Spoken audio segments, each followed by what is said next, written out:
کبھی سوچا ہے کہ آپ ایک بہت بڑا کنسٹرکشن پروجیکٹ چلا رہے ہوں اور اچانک حکومت کوئی ایسا نیا قانون لے آئے جس سے آپ کے سارے اخراجات دگنے ہو جائیں؟ اب کیا ہوگا؟ کیا یہ سارا بوجھ آپ خود اٹھائیں گے؟ آج ہم اسی اہم مسئلے پر بات کریں گے اور فیڈک معاہدوں کی سب کلوز 13.6 کو سمجھیں گے کہ قانون میں تبدیلی آنے پر قیمتوں کو کیسے ایڈجسٹ کیا جاتا ہے۔ چلیں اپنی بات ایک حقیقی بحران سے شروع کرتے ہیں۔ ایک بہت بڑا ہائیڈرو پاور پروجیکٹ ہے جو ایک انتہائی نازک صورتحال سے دوچار ہے، ایک ایسا مسئلہ جس نے پورے پروجیکٹ کے مستقبل کو داؤ پر لگا دیا ہے۔ تو کہانی کچھ یوں ہے۔ جگہ ہے شمالی پاکستان، تاریخ ہے 1 جنوری 2019 اور ایک نئے ہائیڈرو پاور پروجیکٹ پر کام شروع ہوتا ہے۔ کانٹریکٹ ہے FIDIC ریڈ بک 2017 کا۔ سب کچھ ٹھیک چل رہا تھا، لیکن پھر حالات نے ایک دم سے پلٹا کھایا۔ ہوا یہ کہ ایک ساتھ کئی مصیبتیں آن پڑی۔ ملک میں مہنگائی نے آسمان چھونا شروع کر دیا، پھر کووڈ-19 نے آ کر پوری دنیا کی سپلائی چینز کو تہس نہس کر دیا، اور اوپر سے مقامی کرنسی کی قدر بھی گر گئی۔ نتیجہ، میٹیریل کی قیمتوں کو جیسے آگ لگ گئی۔ ٹھیکیدار کے لیے اب یہ اخراجات ناقابل برداشت ہوتے جا رہے تھے۔ تو ظاہر ہے اس مشکل صورتحال میں ٹھیکیدار نے قیمت میں ایڈجسٹمنٹ کے لیے درخواست دی، لیکن انجینئر نے صاف انکار کر دیا اور وجہ یہ بتائی کہ بھئی متعلقہ سب کلوز 13.7 یہاں لاگو ہی نہیں ہوتی، کیونکہ کانٹریکٹ میں قیمتوں کو مہنگائی سے جوڑنے کا کوئی فارمولا یعنی کاسٹ انڈیکسیشن کا شیڈیول شامل ہی نہیں تھا۔ لیکن ٹھیکیدار بھی پیچھے ہٹنے والا نہیں تھا۔ اس نے ایک نیا داؤ کھیلا۔ اس نے کہا کہ یہ صورتحال کلوز 18 کے تحت ایک غیر معمولی واقعہ یعنی ایکسیپشنل ایونٹ ہے جو اس کے کنٹرول سے باہر ہے، اور ساتھ ہی دھمکی دے دی کہ اگر اس کے بڑھے ہوئے اخراجات پورے نہ کیے گئے تو وہ سارا کام روک دے گا۔ تو اب یہاں اصل سوال یہ پیدا ہوتا ہے کہ کیا ٹھیکیدار کا یہ موقف ٹھیک ہے؟ کیا اس کے پاس کوئی اور قانونی راستے بھی ہیں؟ اس کا جواب ہمیں صرف ایک ہی جگہ سے ملے گا، اور وہ ہے خود فیڈک کانٹریکٹ کی کتاب۔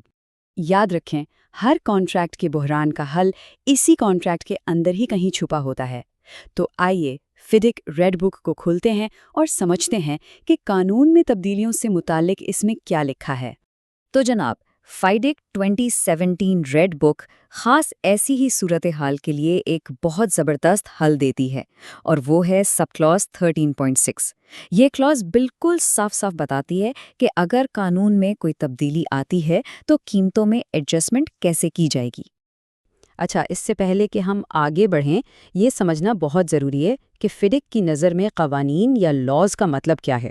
تو سنیں، اس میں صرف پارلیمنٹ کے بنائے گئے قانون ہی نہیں، بلکہ ہر قسم کی قومی یا صوبائی قانون سازی، حکم نامے، قواعد، آرڈیننس اور کسی بھی سرکاری اتھارٹی کے جاری کردہ ریگولیشنز سب کچھ شامل ہیں۔ اور یہ بہت ہی دلچسپ بات ہے کہ 2017 کی ریڈ بک میں قوانین کی تعریف کو کافی وسیع کر دیا گیا ہے۔